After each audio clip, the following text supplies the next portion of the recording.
Bab 1. Malam berdarah hujan, turun deras di atas kastil, naik terpadang, membasahi atap-atap yang megah, dan jalan berbatu yang biasa dipijak para bangsawan. Di dalam istana itu, David Weisblood, seorang pemuda berusia 18 tahun, dengan mata tajam dan rambut hitam pekat, berdiri di jendela kamarnya, menatap gelapnya malam. Ada sesuatu yang terasa tidak beres. Suara gemuruh petir tidak mampu menutupi suara langkah kaki yang mendekat, berat dan tergesa. Tiba-tiba, pintu kamarnya didobrak. Seorang pelayan setia keluarganya, Leona, masuk dengan wajah panik dan berbisik tajam. "Tuan Muda David, kita diserang. Bandit-bandit telah memasuki kastil."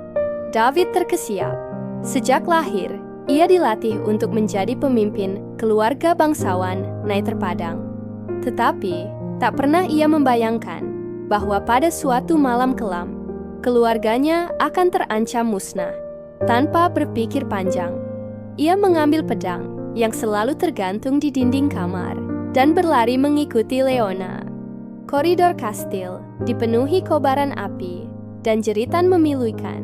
Para penjaga yang selama ini setia melindungi keluarganya kini terkapar, tak bernyawa. Darah mengalir di lantai batu, mencerminkan cahaya api yang membara. David melihat sosok-sosok bersenjata, berkerudung hitam, merangsek masuk, menghabisi siapapun yang menghalangi jalan mereka. "Di mana ayah dan ibu?" tanya David. Suaranya bergetar. Leona menggigit bibirnya. Mereka menghilang, Tuan Muda. Kami tidak menemukannya. Kita harus pergi sekarang." David ingin menolak. Ia ingin mencari keluarganya, melawan para penyerang, dan membalas dendam. Namun, naluri bertahan hidupnya berkata lain. Ia harus hidup, harus menemukan kebenaran, dan membangun kembali apa yang telah hilang. Mereka berdua berlari ke lorong rahasia yang hanya diketahui oleh anggota keluarga bangsawan. Sebelum pintu rahasia itu tertutup, David melihat seorang pria bertopeng emas di tengah kobaran api, menatap langsung ke arahnya dengan senyum kemenangan. Mata mereka bertemu sekejap sebelum Leona menarik David ke dalam kegelapan. Malam itu, David Weisblood kehilangan segalanya, keluarganya, rumahnya, dan kehidupan lamanya. Namun, di tengah kehilangan, lahirlah tekad baru. Ia akan menemukan siapa dalang di balik tragedi ini. Ia akan mengungkap misteri yang melingkupi keluarganya, dan ia akan membalas dendam. Bab 1. Soasetseus. Awal yang baru matahari mulai muncul di ufuk timur ketika David tersadar. Tubuhnya terasa lemah, dingin menggigit tulangnya. Ia membuka matanya perlahan dan mendapati dirinya tergeletak di tepi sungai. Napasnya tersengal, kepalanya masih pusing akibat arus deras yang menyeretnya semalaman. Leona berjongkok di dekatnya. Ekspresinya penuh kekhawatiran. "Syukurlah kau sadar, Tuan Muda. Aku kira kita akan tenggelam di sungai itu." David berusaha duduk, mengusap dahinya yang basah. "Di mana kita sekarang?" Leona menunjuk ke arah hutan lebat yang menjulang di sekeliling mereka. "Kita berada di luar perbatasan wilayah kerajaan. Jika kita terus ke arah timur, kita akan sampai di desa Karet. Itu satu-satunya tempat aman untuk saat ini." David mengepalkan tangannya, matanya menyala dengan tekad. "Kita tidak bisa hanya bersembunyi. Aku harus menemukan orang-orang yang menyerang keluargaku. Aku harus mencari tahu siapa pria bertopeng emas itu." Leona menghela napas. "Aku mengerti perasaanmu, Tuan Muda. Tapi kita tidak bisa bertindak gegabah. Kita butuh sekutu, informasi, dan rencana yang matang. Kekiri bertindak terburu-buru, hanya kematian yang menanti."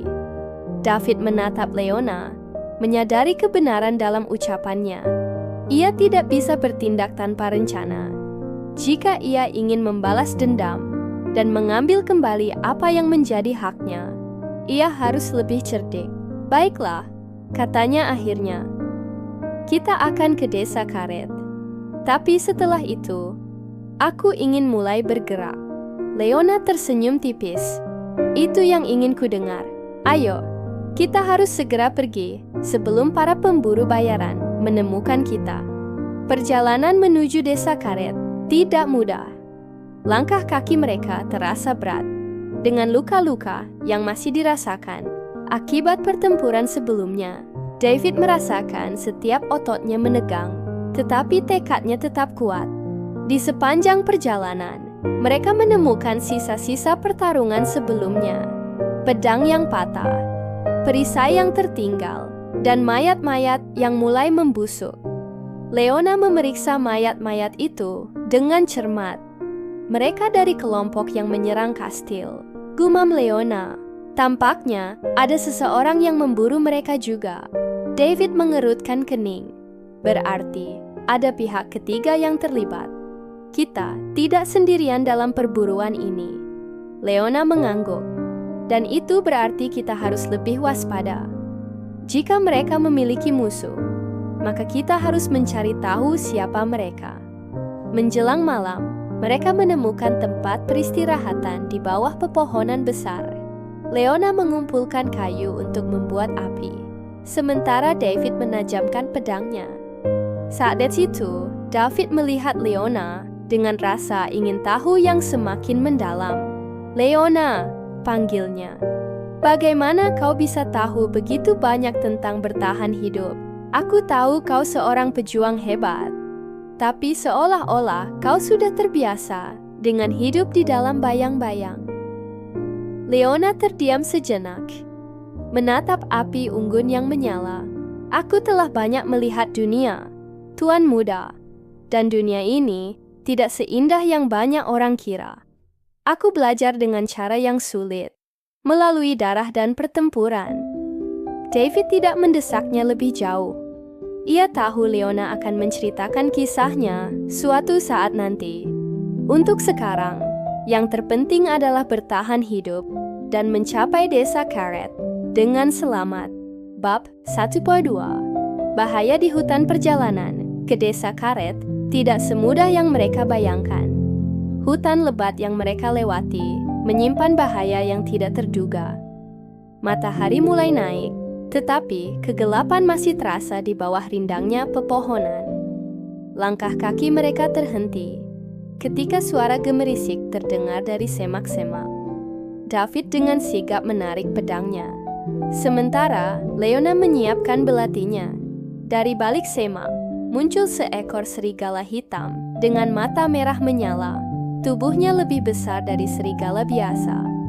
"Itu bukan serigala biasa," bisik Leona, matanya tajam memperhatikan makhluk itu. Serigala itu menggeram, dan dalam sekejap menerjang mereka. David menangkis dengan pedangnya, namun tenaga serigala itu jauh lebih kuat dari yang ia kira. Leona bergerak cepat, melemparkan pisau ke arah serigala, namun makhluk itu menghindar dengan gesit. David harus berpikir cepat. Ia tidak mungkin menang dengan kekuatan semata. Ia melihat celah di pergerakan serigala itu, lalu mengarahkan pedangnya ke tanah, menghamburkan pasir ke matanya. Serigala itu mengaum kesakitan, memberi David kesempatan untuk menebasnya tepat di leher. Makhluk itu mengerang sebelum jatuh ke tanah, tak bernyawa. Leona menghela napas lega. "Kita harus lebih berhati-hati. Hutan ini menyembunyikan lebih banyak hal dari yang kita kira." David mengangguk, menatap mayat serigala itu. "Ini bukan kebetulan.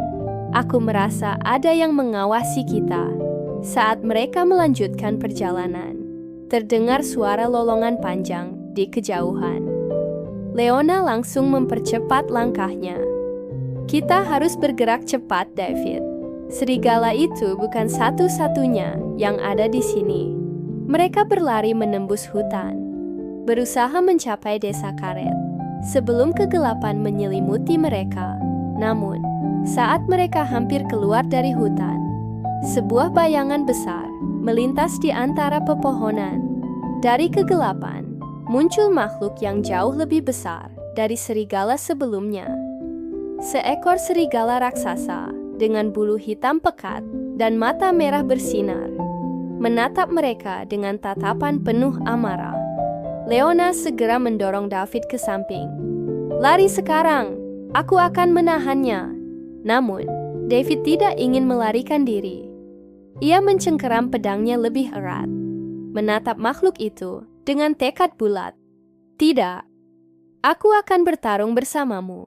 Serigala raksasa itu menggeram, melangkah maju dengan cakar tajamnya, yang siap merobek apapun di hadapannya. Pertarungan sesungguhnya baru saja dimulai. Bab 1,3 White Fang, sang gladiator di Desa Karet. Leona mulai melatih David dengan keras. Hari-hari David dipenuhi dengan latihan bela diri yang melelahkan. Pagi hari mereka berlatih tangan kosong, siang hari dengan pedang, dan malamnya dengan strategi serta teknik bertahan hidup. Setiap luka dan memar yang David terima adalah bagian dari transformasi dirinya menjadi seorang petarung sejati. David sangat penasaran dengan Leona. Ia melihat gurunya begitu lihai dalam setiap pergerakan. Seperti seseorang yang telah bertahun-tahun bertahan hidup di kondisi paling brutal. Bagaimana Leona bisa memiliki keterampilan seperti itu? Apa yang membuatnya begitu setia pada keluarga Wiseblood? Keingintahuan ini semakin mengusik pikirannya. Setiap kali Leona berbicara tentang kehormatan dan pengorbanan. Suatu malam, setelah sesi latihan yang melelahkan, David akhirnya memberanikan diri untuk bertanya, "Leona, bagaimana kau bisa begitu ahli? Kenapa kau rela mengorbankan segalanya demi keluargaku?" Leona terdiam sejenak, menatap ke dalam api unggun. Matanya memancarkan kesedihan yang dalam, seolah-olah ia kembali mengingat sesuatu yang telah lama ia pendam. "Aku dulunya bukan wanita baik, Tuan Muda," jawabnya dengan suara rendah. "Aku adalah White Fang, gladiator yang haus darah. Aku hidup untuk bertarung, untuk membunuh. Aku tidak peduli siapa yang berada di hadapanku, selama aku bisa bertahan dan menang." David terkejut, tetapi ia tetap diam, membiarkan Leona melanjutkan. "Tapi semuanya berubah ketika aku bertemu ibumu. Ia adalah orang pertama yang mengalahkanku, namun ia tidak membunuhku. Saat penonton menginginkan eksekusiku, ibumu menolak. Ia memilih pergi, meninggalkanku dengan pertanyaan yang menghantui pikiranku sejak saat itu. Kenapa ia tidak menghabisiku? Kenapa ia memilih belas kasih daripada darah?" Leona menarik napas dalam sebelum melanjutkan. "Aku mulai merasa bersalah. Tangan yang selama ini merenggut begitu banyak nyawa terasa lebih berat. Aku tak bisa lagi menutup mata terhadap semua yang telah kulakukan. Aku mencari ibumu, berusaha memahami jalannya. Dan ketika akhirnya aku menemukannya, aku bersumpah untuk mengabdi padanya, untuk menjadi seseorang yang lebih baik." David menatap Leona dengan perasaan yang campur aduk. Ia kini melihatnya bukan hanya sebagai seorang mentor, tetapi juga sebagai seorang wanita yang sedang menebus dosa masa lalunya. "Jadi itulah alasanmu," bisiknya. Leona mengangguk. "Aku mungkin tidak bisa menghapus masa laluku, tetapi aku bisa memastikan bahwa aku tidak akan mengulangi kesalahan yang sama. Itulah sebabnya aku melatihmu, David. Aku tidak ingin kau menempuh jalan yang sama sepertiku. Aku ingin kau menjadi lebih baik." Dengan pengetahuan ini, semangat David semakin membara. Ia tidak hanya ingin membalas dendam, tetapi juga menghormati warisan ibunya yang penuh belas kasih. Kini, ia berlatih bukan hanya untuk dirinya sendiri, tetapi juga untuk menghormati kepercayaan Leona kepadanya. Hari demi hari berlalu, hingga tiba saatnya ujian terakhir. Leona menantang David untuk duel sungguhan. Pertarungan berlangsung sengit, dengan David akhirnya berhasil menangkis serangan Leona dan membuatnya tersungkur. Untuk pertama kalinya, Leona tersenyum puas. "Kau sudah siap, Tuan Muda. Kini, saatnya kita bergerak." Namun, sebelum mereka bisa meninggalkan desa, Leona mengajak David untuk melakukan perjalanan ke kuil tua di ujung lembah karet. "Di sana, kau akan menemukan inti dari kekuatanmu," kata Leona. Mereka pun memulai perjalanan yang penuh tantangan. Saat mereka tiba, kuil tua itu diselimuti kabut tebal. Di dalamnya, mereka menemukan seorang wanita tua bernama Eldrin, seorang mantan pendekar yang pernah menjadi penasihat kerajaan. Eldrin melihat sorot mata David dan berkata, "Aku tahu siapa dirimu. Aku tahu apa yang kau cari." Eldrin kemudian memberi mereka ujian terakhir. David harus bertarung dengan seorang murid terbaiknya, seorang wanita bernama Lyra, yang memiliki kecepatan dan ketangkasan luar biasa. Pertarungan itu menjadi pengalaman paling sulit bagi David. Ia mengalami luka dan kelelahan, tetapi akhirnya mampu membaca pola pergerakan Lyra dan mengalahkannya. "Kau berbakat," kata Lyra. tersenyum sambil memegangi lengannya yang terluka. Tapi ingat, kekuatan sejati bukan hanya dalam otot dan pedang, tetapi dalam hati dan pikiran. Setelah lulus ujian ini, David akhirnya merasa benar-benar siap. Ia telah menguasai teknik-teknik bertarung, memahami strategi perang, dan yang terpenting, memiliki keyakinan dalam dirinya. Leona menepuk bahunya. Kita sudah selesai di sini. Kini, waktunya kau menghadapi dunia luar. Dan ingat, perjalanan ini bukan hanya tentang balas dendam, tetapi tentang menemukan siapa dirimu sebenarnya. Dengan tekad membara, David mengangkat pedangnya ke arah langit. Kini, ia bukan lagi hanya seorang pewaris keluarga bangsawan. Ia adalah seorang pejuang yang siap menuntut keadilan. Bab 14. Langkah pertama dalam balas dendam malam itu. David dan Leona meninggalkan kuil Eldrin dengan semangat yang membara. Jalan menuju keadilan telah terbuka. Tetapi, mereka masih belum tahu bahaya apa yang menanti di depan. Kita harus ke kota Mercia, kata Leona, berjalan di samping David. Di sana, kita bisa mengumpulkan informasi tentang orang-orang yang menyerang keluargamu. David mengangguk. Dan bagaimana kita akan masuk ke kota? Aku yakin mereka mencari kita. Leona menyeringai. Tenang saja, aku punya rencana. Tapi sebelum itu, tiba-tiba, suara langkah kaki terdengar dari semak-semak di belakang mereka. David dan Leona segera menarik senjata mereka. Dari kegelapan, muncul beberapa wanita dengan pakaian hitam dan lambang tengkorak di dada mereka.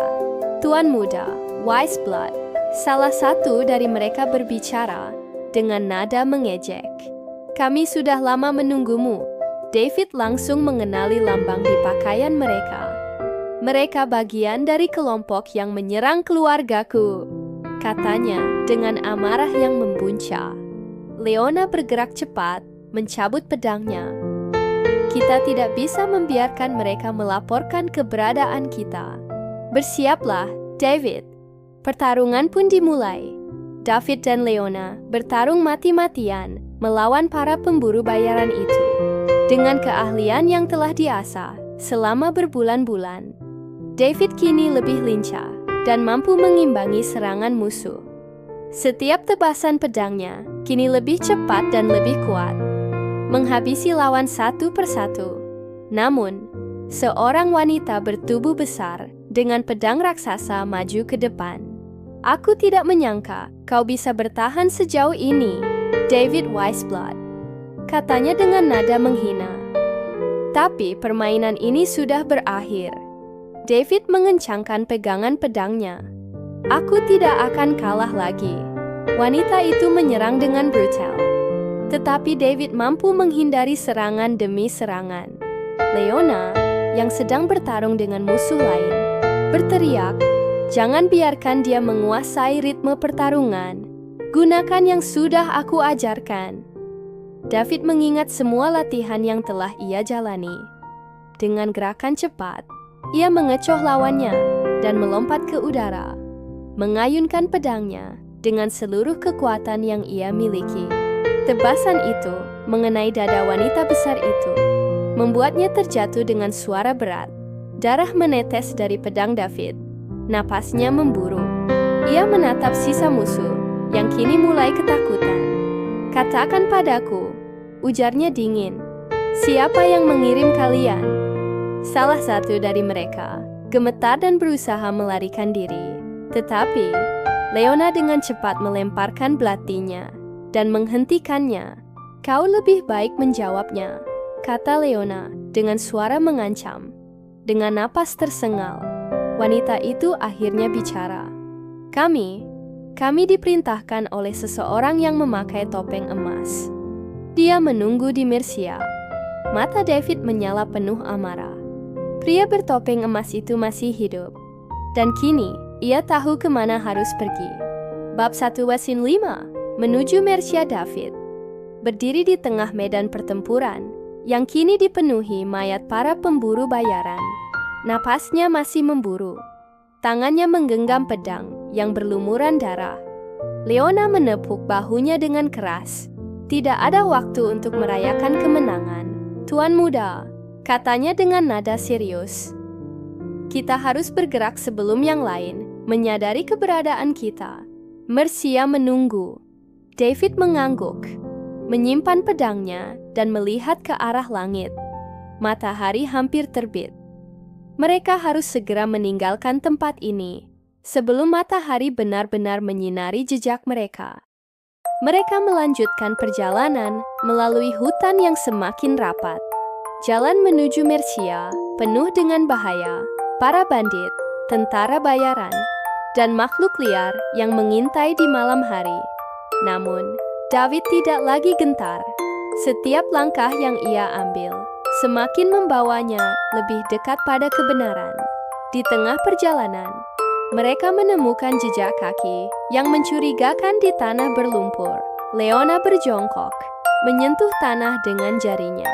Kita tidak sendirian. Ada sekelompok orang yang bergerak di depan kita. David menajamkan pandangannya.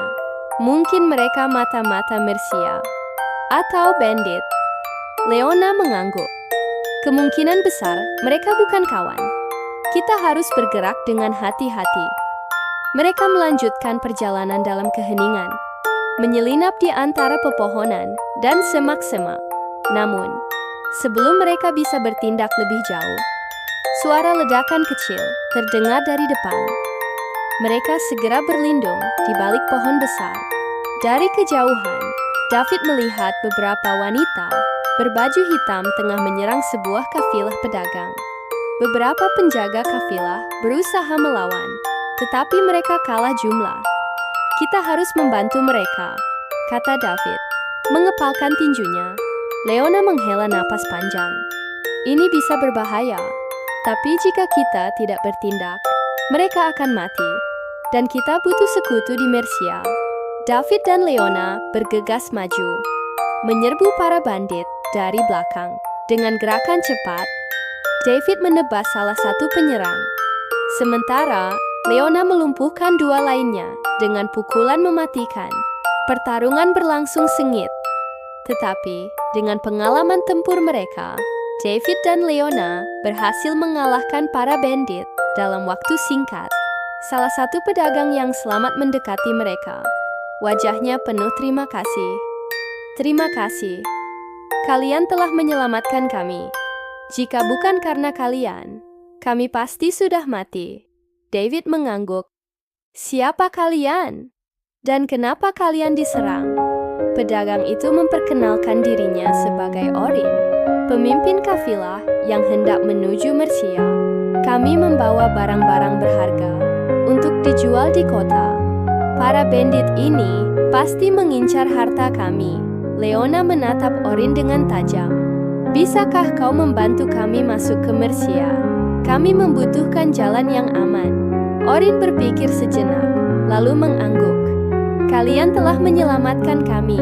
Sebagai balasannya, kalian bisa bergabung dengan kafilah kami. Kami punya izin untuk masuk ke kota.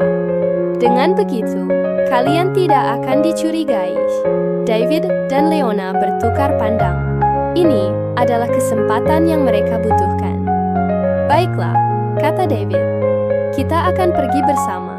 Setelah menguburkan para korban yang tewas dan memastikan tidak ada ancaman lagi, mereka melanjutkan perjalanan ke Mercia dengan kafilah.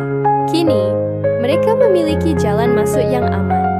Tetapi bahaya di dalam kota masih menjadi misteri. Setelah berhari-hari berjalan, mereka akhirnya tiba di perbatasan Mercia. Kota itu besar, dengan tembok tinggi yang menjulang dan gerbang raksasa yang dijaga ketat oleh pasukan kerajaan. Leona menarik David ke samping, menjauh dari jalur utama. Meskipun kita bersama kafilah, kita tetap harus waspada, bisik Leona. Mercia dipenuhi mata-mata. Jika pria bertopeng emas itu ada di sini, maka ia pasti sudah menunggu kita. David mengepalkan tangannya. Lalu bagaimana cara kita menemukan jejaknya? Leona tersenyum tipis. Aku kenal seseorang. Orang yang bisa membawa kita masuk tanpa dicurigai. Tapi kita harus menemukannya dulu. Mereka menyusuri bagian gelap dari perbatasan kota, melewati lorong-lorong kecil, dan jalanan sempit yang penuh dengan pengemis dan pedagang gelap. Leona akhirnya berhenti di depan sebuah rumah kayu kecil yang terlihat usang. "Dia tinggal di sini," kata Leona. "Namanya Valen. Dia seorang informan yang bisa dipercaya." David menatap rumah itu dengan waspada. "Apa dia akan membantu kita?" Leona mengetuk pintu 3 kali dengan pola tertentu. Sejenak, keheningan menyelimuti mereka. Lalu, suara langkah kaki terdengar dari dalam, dan pintu terbuka sedikit. "Leona," suara serak seorang wanita tua terdengar dari dalam. "Sial, sudah lama sekali. Apa yang kau lakukan di sini?" Leona menyeringai. "Aku butuh bantuanmu, Valen. Kami harus masuk ke Mercia tanpa menarik perhatian." Valen menyipitkan mata, lalu menatap David dari ujung kepala sampai ujung kaki. "Dan siapa pemuda ini?" "David Wiseblood," jawab Leona singkat. "Putra terakhir dari keluarga Knight terpadang." Mata Valen melebar. Ia menghela napas panjang, lalu membuka pintu lebih lebar. "Masuklah, kita punya banyak hal untuk dibicarakan." David dan Leona melangkah masuk, menutup pintu di belakang mereka. Dalam ruangan yang remang-remang, mereka akhirnya menemukan sekutu pertama mereka di Mercia.